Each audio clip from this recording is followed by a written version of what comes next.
भैया इसका नाम लालू हो, आलू हो, चाहे भालू हो, जो भी हो, पर एक घर पे तो नहीं रहेगा। और तब तक तो बिल्कुल नहीं रहेगा जब तक आप ठीक से रहना नहीं सीख लेते। जा जा, तू कौन है मुझे बीच में बोलने वाली? ठीक है, फिर पापा बोलेंगे जो बोलना है। लगाए फोन पापा को अभी, लगाए। बाबूजी, हमने आपसे भले ही कहा कि हमें खुशी हुई थी दिल ही दिल में, लेकिन नहीं हुई थी। मुकेश अच्छा आदमी थे, इस बेकार में मारे गए। किसी के साथ ऐसा ना, दुश्मनों के साथ भी नहीं।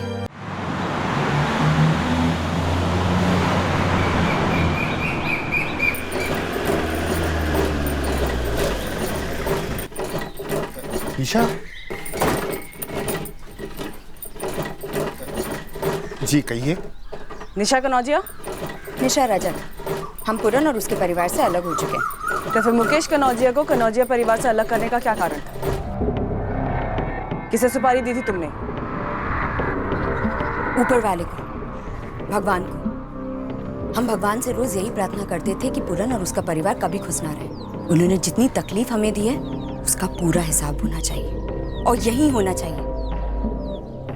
और देखिए, उसकी शुरुआत हो गई। एक बेरहम कत्ल को तुम अच्छी शुरुआत का नाम दे रही हो निशा? आप हम लोगों पर किस हिसाब से इल्जाम लगा रही हो? आपकी बेटी का गुस्सा और नफरत खुद ही सारे गुनाह कबूल कर रहा है। मैडम, जिस तरह से दही को मथने के बाद मक्खन तैयार होता है ना, उसी तरह सालों तक बहू को छलने के बाद ना वो तेजाब उगलती है। और ये दर्द से वही जान सकता है जिसने उसे सहा हो। जलील करके निकाला था मुझे उन लोगों ने घर से। साहब वो झूठ बोल रही है, वो खुद घर छोड़ के गई थी 2 साल पहले। तो फिर आप लोगों ने हमें बताया क्यों नहीं? राम निहाल दीक्षित और अजय ठाकुर पर तो तुरंत उंगली उठी थी आप लोगों की। साहब, क्या पूरन भाई साहब का गुस्सा निशा दीदी ने हमारे पति पे निकाला? देखिए, इस वक्त हमें सिर्फ शक है। वैसे सुनने में आया है कि निशा की फैमिली मुकेश की मौत से काफी खुश है।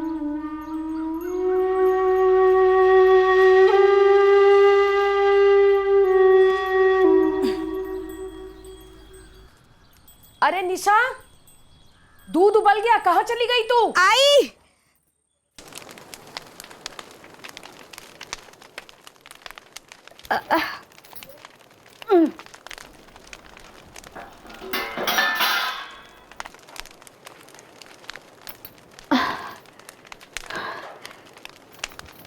माँ जी, किस पतीले पे लिखा है कि सिर्फ और ओ सिर्फ महारानी, काम काज तो होता नहीं है तेरे से, जुबान बहुत लड़ाती है तू। आप एक काम कीजिए, पूरन ही अपने लाडले मुकेश से कह के ना चश्मा बनवा लीजिए। तब आपको दिखेगा कि आपकी बहू 6 महीने पेट से है। जो औरतें पेट से होती है ना, वो ससुराल में नहीं रहती, वो मायके में जाकर रहती हैं। और तू कोई न्यारी नहीं है जो पेट से हुई है, समझी?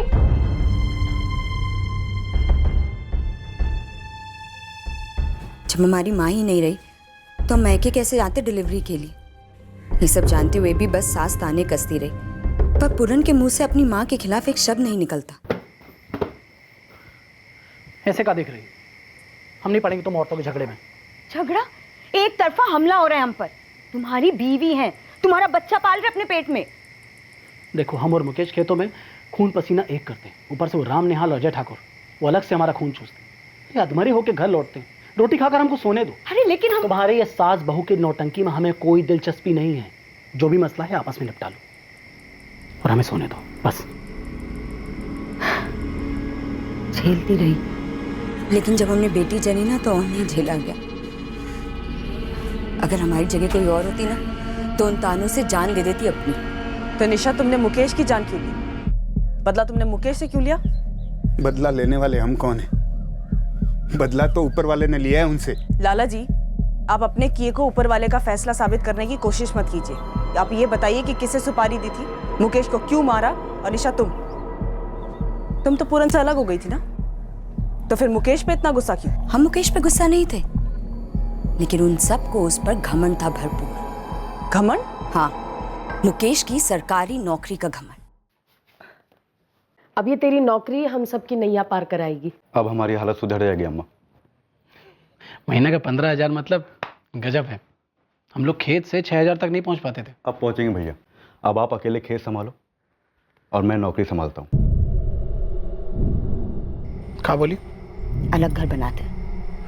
क्या कमी है इस घर में? इज्जत की कमी है। बात हमारी होती तो हम सहन कर लेते, पर अब बात तुम्हारी हो रही है।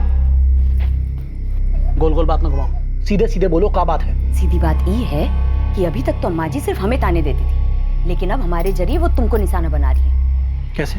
कैसे? अरे ऊपर वाले के घर में देर है अंधेर नहीं। अब इस बच्ची के हाथ तो मुकेश ही पीले करेगा, पूरन के तो बस की नहीं है। देखो बकवास ना करो, तुम झूठ बोल रही हो। ठीक है, अभी मुकेश की शादी होने वाली है, उसकी बीवी आएगी, वो बोलेगी ना, तब तुम्हें पता चलेगा। अब वो तो पीठ पीछे बोलने से रही, लेकिन जब वो तुमको, हमको और हमारी बच्ची को ताने देगी ना, तो आपकी और मुकेश की साझेदारी रहेगी। इस घर को तोड़ने की कोशिश मत करना, सोचना भी मत, बात भी मत करना आइंदा। अरे नहीं साहब, घर तोड़ने की बात तो वो पहले से करती आई थी, मुकेश की नौकरी लगने के पहले से। उसे छला भी बहुत पहले से जा रहा है, शादी के तुरंत बाद से। हकीकत तो यह है कि निशा हमेशा से चादर के बाहर पैर फैलाना चाहती थी, हम लोगों की जिंदगी दुश्वार करके रखी थी। निशा का विद्या से क्या बैठ था? कुछ भी तो नहीं साहब। जब निशा दीदी घर छोड़कर जा रही थी, हम पूछे थे कि क्यों वो अपने ही घर में आग लगा रही है। घर क्या होता है विद्या? तलवार की मियान होती है, जिसमें दो परिवार साथ साथ नहीं रह सकते। लेकिन दीदी, हम दोनों में तो कोनो बैर नहीं है ना, और पूरन भैया और मुकेश जी में बहुत प्रेम है। उन दोनों को तो ऐसे लग मत कीजिए, हम आपके सामने हाथ जोड़ते हैं ऐसा मत। अब इतना मीठा बनने की कोशिश मत करो विद्या। जितना घमंड अम्मा जी को मुकेश की नौकरी और उसकी तनख्वाह पर है ना, उसका डबल तुमको है। ऐसा बिल्कुल भी नहीं है दीदी। दीदी छोड़िए ना, मत जाइए ना। हम जानते हैं विद्या, तुमको इतनी तकलीफ क्यों हो रही है माई जान से, क्योंकि अब रोज ताने सुनने के लिए कोई नहीं होगा। लेकिन अब हम फैसला कर चुके हैं, हम इस नौटंकी का किरदार नहीं बनेंगे। बस हम जा रहे हैं। नहीं गौरी, ओ गौरी, कहाँ हो? चलो, हमें अपने घर जाना है। वो विद्या तो मीठी छुरी है, लेकिन वो ऊपर वाला है ना, उसकी लाठी में आवाज नहीं होती, लेकिन कहर बरसाता है। और देखिए क्या हाल कर दिया उसने कनौजिया परिवार का, जिन्होंने मेरा ऐसा हाल किया था। निशा ऊपर वाला अपनी जगह है, तुम फिलहाल उस नीचे वाले का नाम लो जिससे तुमने मुकेश पे लाठी चलवाई। लाला जी, आप? हमने ऐसा कुछ भी नहीं किया है। अरे हम तो एक दुखी बाप हैं, जिनकी बेटी का घर उजाड़ा उस परिवार ने। और उस परिवार को जब तकलीफ पहुंचती है ना, तो हमें बहुत सुकून मिलता है। आखिर उन्हें भी तो पता चले बेसहारा होने का दुख क्या होता है।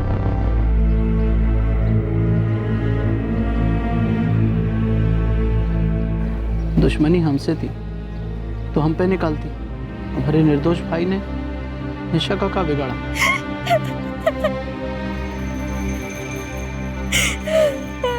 पूरन का कहना है कि उसने निशा को कई बार बुलाने की कोशिश की, पर वो जिद पे अड़ी रही कि उसे एक अलग घर चाहिए। पिछले साल ही डिवोर्स हो। पूरन ने निशा को एलिमनी भी दी थी, जो कि देने में मुकेश ने मदद की होगी। सर ये निशा, इसके अंदर कनौजिया परिवार को लेकर इतना कूट कूट के गुस्सा भरा हुआ है। सर स्ट्रॉन्ग डाउट आ रहा है, जरूर निशा ने कोई गेम खेला है। अगर गेम खेला है तो और खिलाड़ी भी होंगे।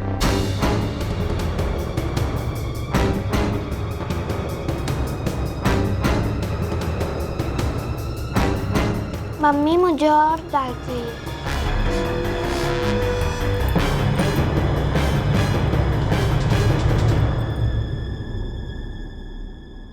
निशा, उसके पिता और उसका भाई, इन तीनों के फोन रिकॉर्ड्स निकले। Yes sir. वैसे एक बात खटक रही है, पूरन ने अजय और रामनिहाल का नाम झट से लिया, लेकिन निशा के नाम पर वो खामोश रहा। यस सर, काफी चौंकाने वाली बात तो है ये। सर ये निशा और पूरन हमारे सामने तू मैं तो कर रहे हैं, पर शायद इनके रिश्ते की असलियत कुछ और ही हो। विद्या, डॉक्टर ने विटामिन की दवाई दी है, खाने के बाद खाना है, भूलना मत। अपना ख्याल रखना विद्या, बच्चे पे कोई आंच ना आए।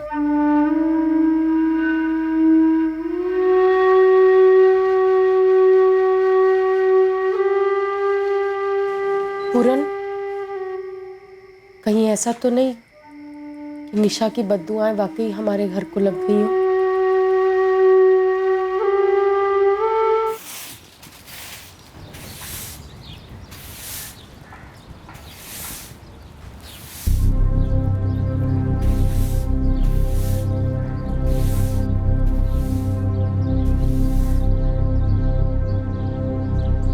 मैडम, आप बार बार पूछ रही थी इसलिए एक बात याद आई, मुकेश कनौजिया की। कैसी बात मनीष? मुकेश की तरह ही एक और सफाई कर्मचारी है, दिनेश पाल, जो मर्डर के दिन छुट्टी पर था। इस मुकेश कनौजिया और दिनेश पाल के बीच में कोई झगड़ा था क्या? मैडम, सामने से कभी कुछ नज़र नहीं है, बस मैं ऑफिस में अटेंडेंस रजिस्टर अपडेट कर रहा था तो देखा मैंने, सोचा आपको बता दूं। Thank you Manish. साहब वैसे तो इस बात पे मैं ज़्यादा ध्यान नहीं देता, लेकिन एक खटकने वाला इत्तेफाक है साहब। बाबा निगम नाम है? हाँ, इसी नाम से फेमस है। अरे भैया, वो जो गांव के बाहर बरगद का पेड़ है ना, निगम बाबा उसी पेड़ के नीचे बैठे रहते थे।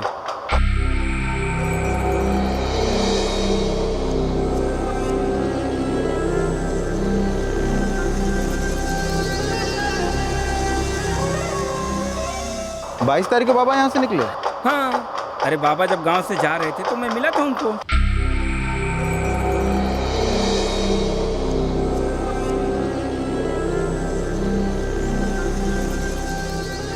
प्रणाम बाबा। हरिओम। बाबा इधर कहाँ जा रहे हैं? जहाँ तक दिल कहेगा चले जाएंगे, फिर बैठ जाएंगे, फिर चल पड़ेंगे। हरिओम। मतलब माधवगंज उनका परमानेंट ठिकाना नहीं है? अरे भैया, किसी ने बाबा को पेड़ के नीचे बैठे देखा, फिर क्या बात फैल गई। अब सब लोग आ गए चढ़ावा लेकर के, परेशानी बताने लगे बाबा को, बाबा ये बाबा वो।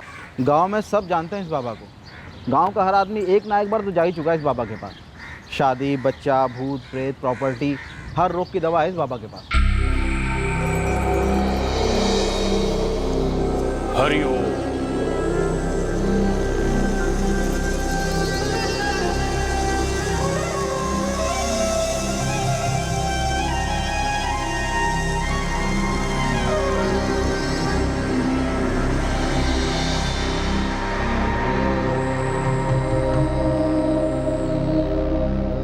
हमारी नज़र में आया कहें कि बाबा इस गांव का नहीं है, बस अचानक आता है, दरबार लगाता है और अचानक ही गायब। और उसी दिन गायब जिस दिन मुकेश मारा गया। तंत्र मंत्र का चक्कर बोल रहे हो? ये निशा की फैमिली उसके पास गई हो सकती है? अब हो सकता है ना साहब, लेकिन साहब आप उसे ढूंढोगे कैसे? मोबाइल वोबाइल तो रखता नहीं है, जहाँ भी जाना बस पैदल ही चल देता है। जादू से अगर हवा में भी गायब हो जाए ना, तब भी उसे ढूंढ लेंगे।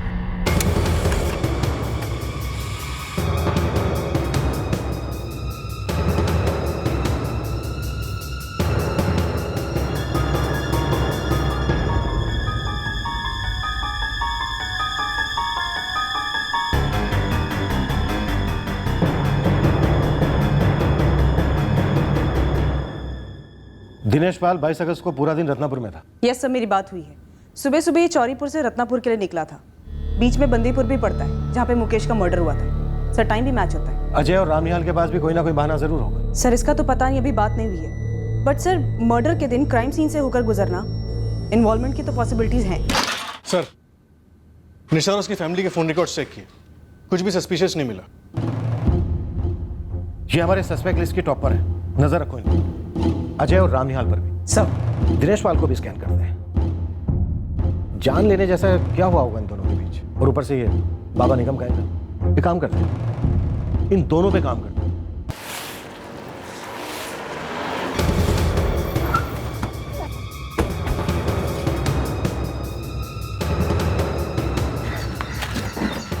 नमस्ते मैडम। नमस्ते। उस दिन जब हमारी बात हो रही थी मुकेश कनौजिया के बारे में, तुमने बताया नहीं कि मर्डर के दिन तुमने छुट्टी ली थी? वो हमारा एक पर्सनल काम था रत्नापुर में। जी जी जी। सुबह 8 बजे जब बंदीपुर के रास्ते में मुकेश का मर्डर हुआ, तुम भी वहीं से गुजर रहे थे? नहीं मैडम, हम तो 7:30 बजे बंदीपुर क्रॉस कर गए थे और मुकेश तो करीबन 8 बजे वहाँ से गुजरा था। ओह, यानी तुम्हें पहले से पता था उसके दिनचर्या के बारे में कि वो कितने बजे कहाँ से गुजरता है। तुम पहले से इंतजार कर रहे थे उसका? नहीं नहीं मैडम, ये आप क्या कह रही हैं? हम तो अपने काम से गए थे वहाँ।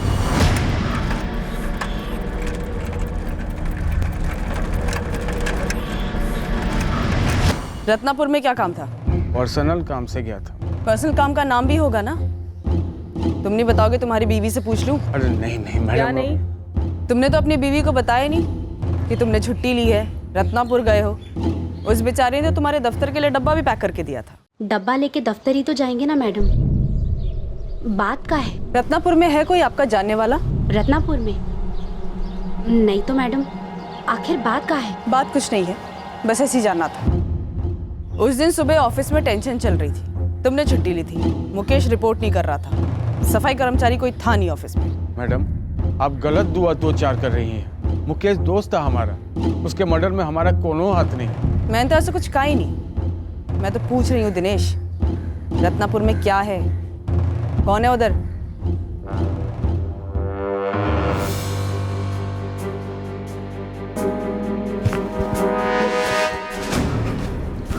पाऊजी वो पुलिस के खबरी पूछताछ कर रहे हैं। किस बारे में? कि हम निगम बाबा से कितनी बार, कब और कैसे मिले। निशा दी, हमको मुकेश की मौत की इतनी ज्यादा खुलकर खुशी नहीं मनानी चाहिए थी। जो बात दिल में थी वो बस जुबान पे आ गई। पुलिस को जो करना है कर ले। जब हमारा उस परिवार से कोई लेना देना ही नहीं तो डरने का क्या मतलब? निशा बेटा, माना कि उनको तकलीफ हुई तो हमें सुकून मिला, लेकिन क्या उनकी तकलीफ में हमारा कौन हाथ था? आप हमसे पूछ रहे कि हम मुकेश को मरवाए? नहीं बाबूजी, हम मुकेश को नहीं मरवाए। ये है निगम बाबा, हम हमारी पूरी फैमिली के साथ गए थे इनसे मिलने और तब लिए थे फोटो।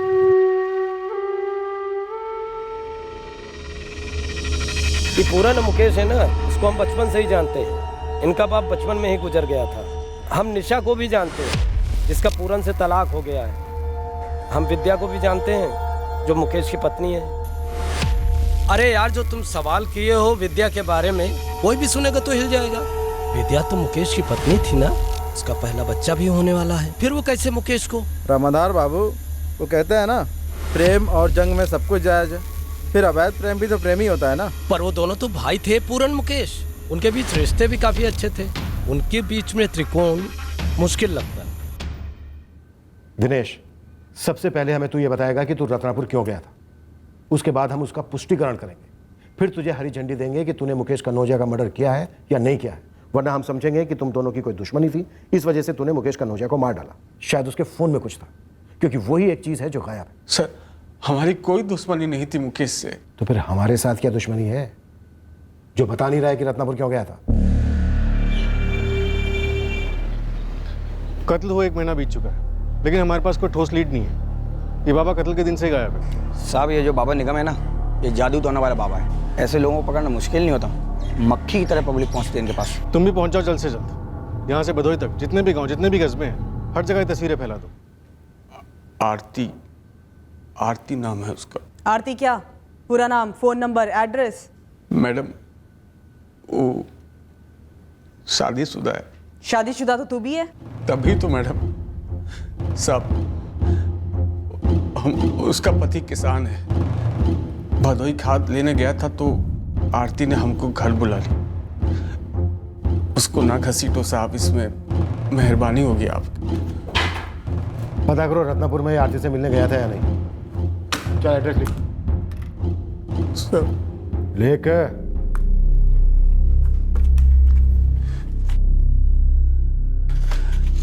मैडम साहब, सीधी साधी औरत। घर पर पुलिस जाएगी तो उसका पति को पता चल जाएगा, बवाल हो जाएगा साहब। हम दोनों की जिंदगी अब बर्बाद हो जाएगी साहब। जब पता है नतीजा इतना भयंकर हो सकता है तो फिर करते क्यों? करते कहाँ है साहब, हो जाता है, आइंदा नहीं करेंगे साहब। क्या आरती मुकेश को जानती थी? नहीं साहब, वो हमारी दोस्त है। दोस्त?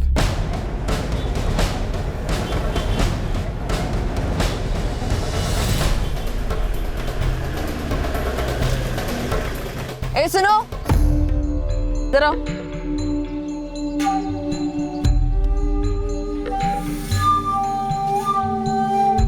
जी रत्नापुर के हो? हाँ, क्या काम है? कोई आरती कुशवाहा रहती है यहाँ पे? हाँ, रहती तो है। घर जानते हो उसका? हाँ, पता है। जाओ बुला लाओ उसको। क्यों? काम है, जाओ बुला लाओ। अच्छा सुनो, किसी को पता नहीं चलना चाहिए कि पुलिस आई है आरती से मिलने, ठीक है?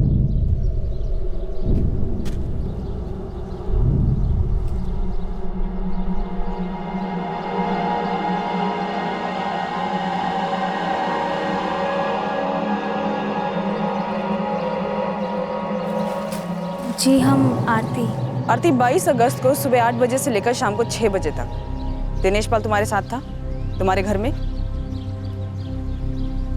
आरती देखो, हम तुम्हारे अफेयर की बाल की खाल करने नहीं आए, सिर्फ इतना बताओ कि दिनेश पाल तुम्हारे साथ था या नहीं,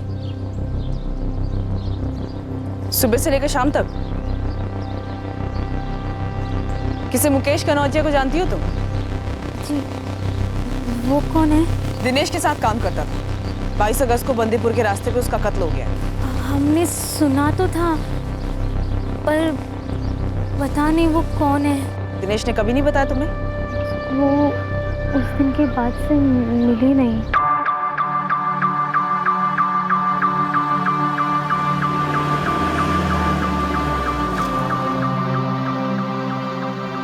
सर, आरती ने कंफर्म तो किया कि दिनेश उसके साथ था, लेकिन मुकेश का नाम सुनते ही हड़बड़ा सी गई। सर, शायद मुकेश को जानती हो। सब कह तो रहे हैं कि मुकेश सही और सीधा आदमी था, पर हो सकता है दिनेश और आरती को मुकेश से कोई खतरा हो। उसका फोन भी गायब। सर, ब्लैकमेल वाला एंगल? क्या मुकेश दिनेश और आरती को ब्लैकमेल कर रहा था? क्या उनका कोई वीडियो क्लिप या कोई फोटोग्राफ था उसके फोन में? ब्लैकमेल से तंग आकर ब्लैकमेलर का कत्ल। अरे नहीं साहब, आरती बिल्कुल नहीं जानती मुकेश को। तो मुकेश कनौजिया के फोन में क्या था? ऑफिस का किसी का कुछ, जो मुकेश कनौजिया जानता था, जिसकी वजह से उसे मार डाला और वहां से उसका फोन गायब कर दिया। नहीं साहब, हमको कुछ नहीं मालूम साहब। अरे उस दिन हम छुट्टी लेकर के आ गए, हम पूरा फंस गए साहब। आरती के पति को पता चल गया तो वो भी तकलीफ में आ जाएगी साहब। मर्डर हुआ है दिनेश, और हम कल्प्रिट की तलाश कर रहे हैं मुकेश कनौजिया के मर्डर में। जिंदगी तकलीफ में नहीं, बल्कि जिंदगी खत्म हो गई है।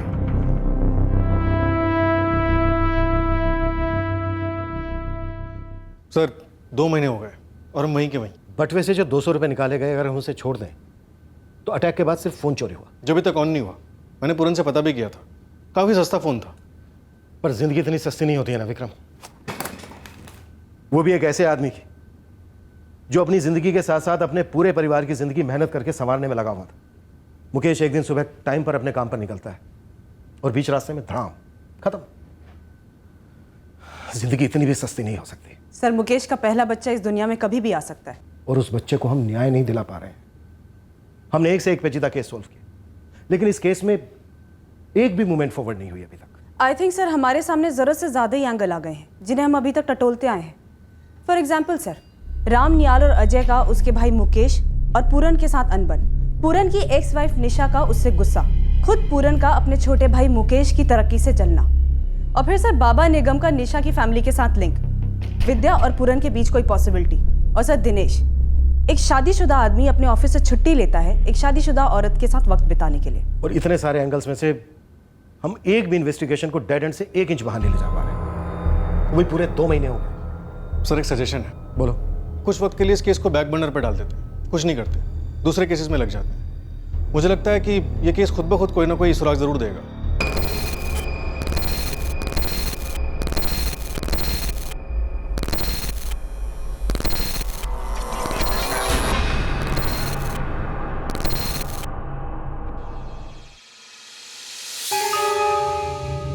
डिफ्यूज हो गया? स्टील का डब्बा था, पूरा स्टेशन स्कैन किया, लगता है रॉन्ग अलार्म था। देखिए, हम फिर भी रिस्क नहीं ले सकते। आप एक बार पूरा स्टेशन दोबारा स्कैन कीजिए, एक एक कोना। फिर से स्कैन करता हूँ पूरा, प्लीज। अगर किसी ने झूठा कॉल किया भी है तो हमें उस झूठे कॉल की तह तक जाना होगा विजय। बिल्कुल सर, कॉल उत्तर प्रदेश का ट्रेस हुआ है, एक टीम निकल चुकी है। केस फाइल करो, जो भी कॉलर है उसे अरेस्ट करो फौरन। ये किसी बहुत बड़ी कॉन्स्पिरेसी का हिस्सा हो सकता है या टेरर ग्रुप हो कोई, जो भी हो, हम कोई चांस नहीं लेंगे, हम उसे लाइटली में नहीं लेंगे Vijay. Is that clear? Right sir.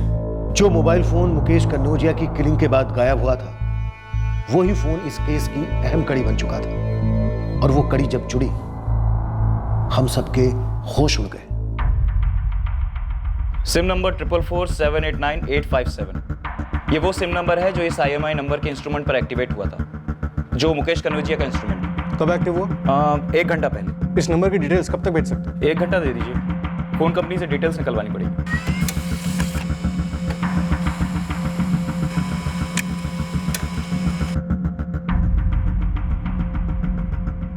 Brijnath Tiwari Bhadohi कौन है? उठाओ इसे। भदोई के ब्रिजनाथ तिवारी? नहीं, हम नहीं जानते। पूरन, तुम एक बार विद्या से भी पूछ कर देखो, क्या पता मुकेश ने कभी जिक्र किया हो। नहीं मैडम, हमें नहीं मालूम कौन है भदोई वाला ब्रिजनाथ तिवारी, और ना ही मैडम मुकेश ने हमसे कभी जिक्र किया ये बारे में।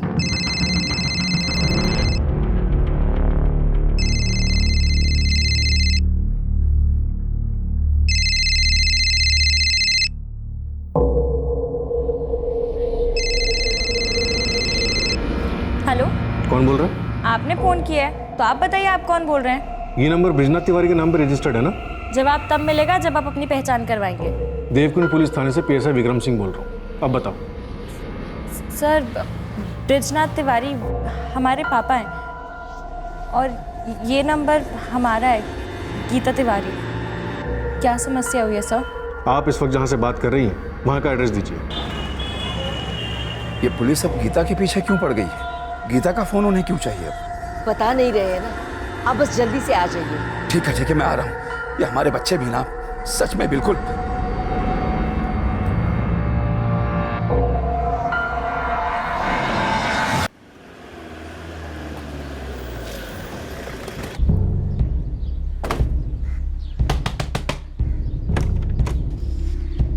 गीता कहाँ है? फोन दो अपना। ये फोन कहाँ से आया तुम्हारे पास? हमने अपने कुंदन भैया से लिया था, आज सुबह ही लिया था। कुंदन भैया वो फोन दीजिए, हमारा फोन खराब हो गया, हमें अर्जेंट है। दिखाई नहीं दे रहा है तुमको, नाश्ता कर रहे हैं तो फोन तो नहीं कर रहे हैं ना, दो ना। पहले हमने लालू को ढूंढ के लाओ, फिर मिल जाएगा तुमको। आपका लालू भाग गया अपनी लाली के साथ। आप फोन दे रहे हैं या नहीं?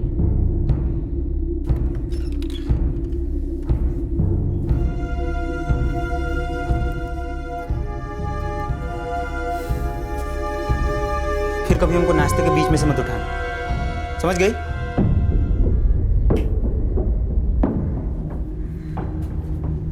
हमने फोन चार्ज किया और अपना सिम डाल दिया। ये फोन तुम्हारे कुंदन भैया को कहाँ से मिला? पता नहीं कहाँ से मिला। कुंदन कहाँ है इस वक्त? वहीं नदी किनारे होंगे अपने लालू को ढूंढते हुए। ये लालू कौन है? उनका कुत्ता है, खो गया कुछ टाइम पहले, रोज उसे ही ढूंढते हैं।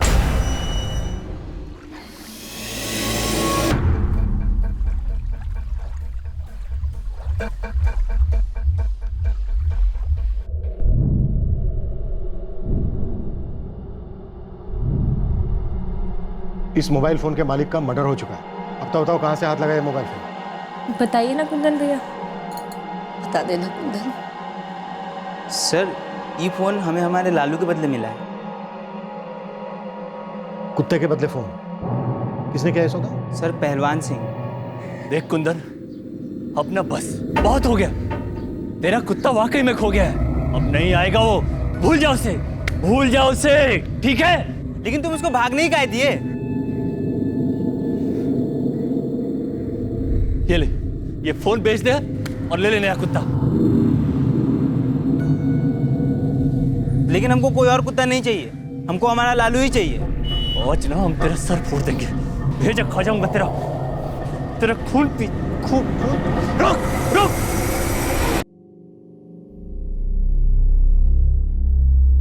ये पहलवान सिंह गांव का अखाड़ा चलाता है? सर, सारी गलती इस गीता की है, इसी की वजह से हमारा लालू खो गया। इसको कुत्ते पसंद नहीं है ना, तो इसीलिए इसने हमें हमारे घर में लालू को रखने नहीं दिया।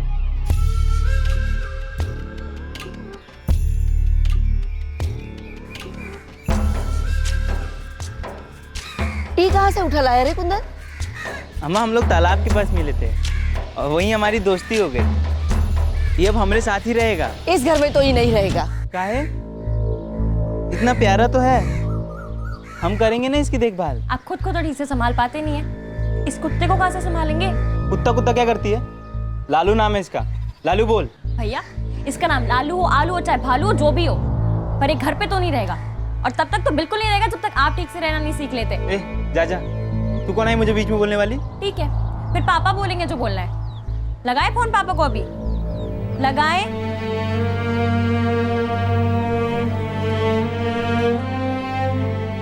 समझ नहीं आ रहा था कहाँ रखे हम अपने लालू को। फिर हम अपने मामा के पास गए। इसका देखभाल कौन करेगा? ये टट्टी करेगा, पेशाब करेगा, इसे कौन साफ करेगा? हम नहीं करेंगे। मामा मामी हम करेंगे ना, हम रोज आके काम कर देंगे लालू का। देख कुंदन, तू आज तो बोल रहा है, एक दो दिन आएगा भी, उसके बाद क्या? कौन करेगा इसका? हम करेंगे ना मामी। देखिए, हमने अपना रुमाल भी बांधा है लालू पर, रख लीजिए इसको प्लीज। सर, हम एक सुबह पहुंचे लालू के लिए खाना लेके, लेकिन वहां पे लालू नहीं था। लेकिन आप लालू को पहलवान को काहे दे दिए? तुम क्या बोले थे हमको? रोज आके टट्टी पेशाब साफ करोगे उसका। 2 दिन हो गए तुम नहीं आए। अरे पूरा आंगन बदबू से भर गया था।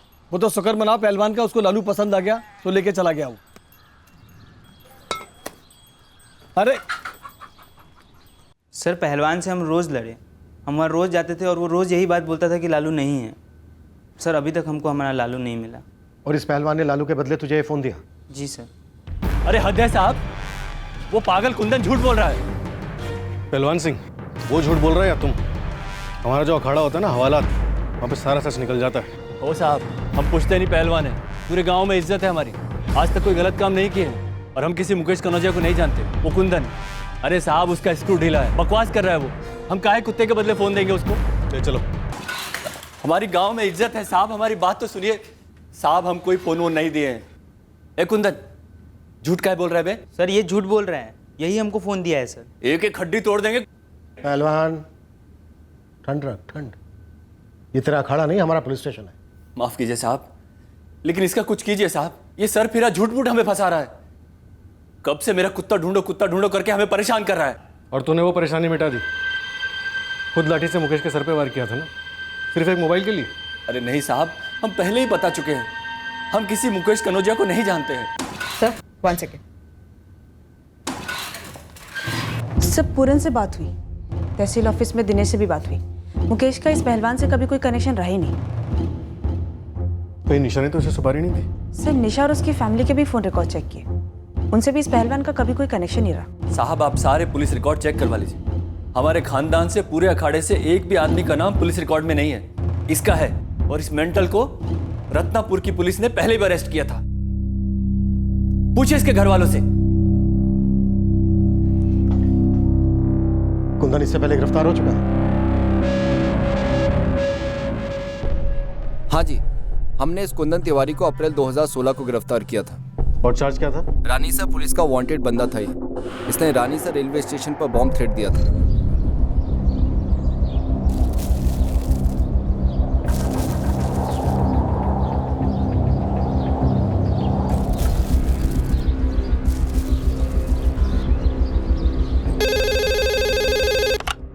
सत श्री अकाल जी, गुरु स्वीट्स। 15 मिनट है तेरे पास, बचाने का मौका दे रहा हूँ। रानी सर रेलवे स्टेशन जा और रोक सके तो रोक ले बॉम्ब को फटने से। क्यों कुंदन, क्यों? तू जानता है कितनी तकलीफ हुई यहाँ की पुलिस को और पब्लिक को, कितना नुकसान उठाना पड़ा रेलवे को। तो बोलेगा या फिर डंडे से बुलवाऊँ मैं? सर हम तो ऐसे ही देख लिए थे मिठाई दुकान का नंबर, हमको लगा कि नंबर है तो बात कर लेते हैं, घुमा दिए नंबर। स्टेशन पर बॉम्ब होने की धमकी को तू बात करना कहता है? हाँ, बात होती है? रानी सर की पुलिस ने इसकी जमकर धुनाई की थी और बाद में सख्त वार्निंग के साथ छोड़ दिया था। गीता, ये मोबाइल फोन तुम्हारे कुंदन भैया के पास कब से था? सच बताना। सर हमें नहीं पता, कुछ महीनों से शायद। दरअसल कुंदन भैया हमारा फ़ोन घुमा दिए थे, जिसके बाद हमने उन पर बहुत चिल्लाया था। अरे हमको तो गेम खेलना था और हमारे पास फ़ोन है ही नहीं। भैया आपको फ़ोन नहीं दिया गया है, जानते हैं काहे?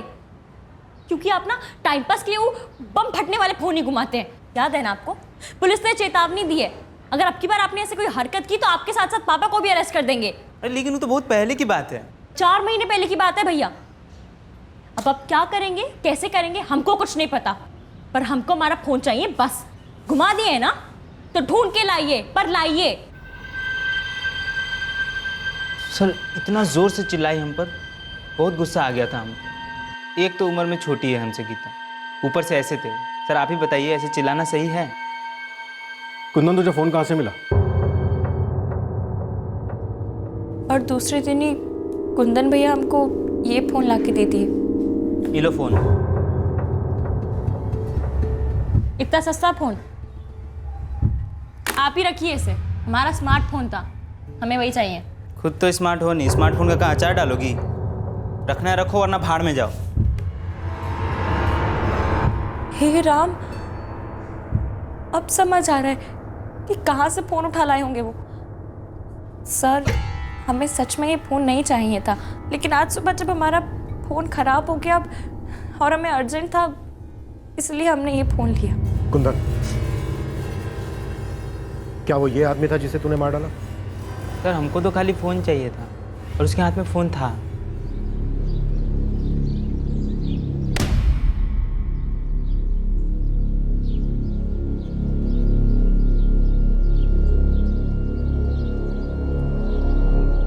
सर हमको लगा कोई तो आएगा जिसके पास फ़ोन होगा, इसलिए हम वहाँ रुके रहे थोड़ी देर। थोड़ी देर बाद एक आदमी आया साइकिल पर। ये आदमी आया था साइकिल पर? सर हमको चेहरा तो याद नहीं है, क्योंकि सर हमको तो खाली फ़ोन चाहिए था ना। तो सर हमारा लक बहुत अच्छा था क्योंकि उसके हाथ में फ़ोन था।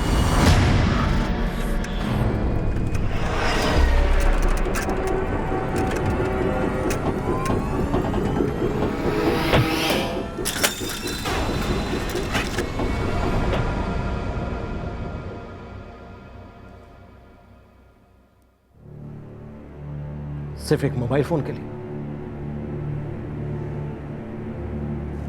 कुंदन, ये आदमी वो था जो तू नहीं है। एक जिम्मेदार आदमी था, एक ईमानदार आदमी था। गरीबी में पैदा हुआ था लेकिन अपने परिवार को, अपने होने वाले बच्चे को गरीबी से ऊपर उठा रहा था। इसकी बीवी एक बच्चे को दुनिया में लाने वाली है, लेकिन ये अपने बच्चे का चेहरा देखने के लिए जिंदा नहीं है। जानता है क्यों? क्योंकि तुझे इसका मोबाइल फोन चाहिए था। क्या कहें साहब, हम उसके बचपने को कभी समझ ही नहीं पाए। बचपना? ब्रिजनाथ जी, बॉम्ब की धमकी देना, एक आदमी को जान से मार देना सिर्फ एक मोबाइल फोन के लिए, ये बचपना नहीं है। ये बहुत ही क्रूर, स्वार्थी और विकृति के साथ किया गया संगीन जुर्म है। इसके लिए कानून आपके बेटे को कड़ी से कड़ी सजा देगा। कत्ल किया है उसने। हमने तो हमेशा उसे अच्छी ही सीख देने की कोशिश की साहब। जो जाहिर सी बात है गई नहीं उसके दिमाग, दिल में। कभी आपने सोचा कि ये सीख क्यों नहीं जा रही है? कोई दीवार है उसके दिमाग में या दिल में? कोई मसला है? कभी वक्त बिताया उसके साथ ये जानने के लिए? लगता तो नहीं है। नतीजा आपके सामने है।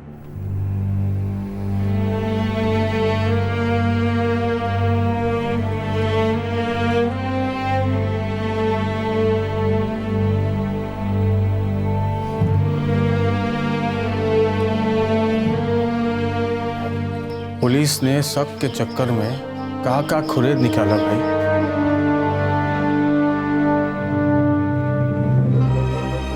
बाबूजी, हमने आपसे भले ही कहा हो कि हमें खुशी हुई थी दिल ही दिल में, लेकिन नहीं हुई थी। मुकेश अच्छा आदमी थे, इस बेकार में मारे गए। किसी के साथ ऐसा ना, दुश्मनों के साथ भी नहीं।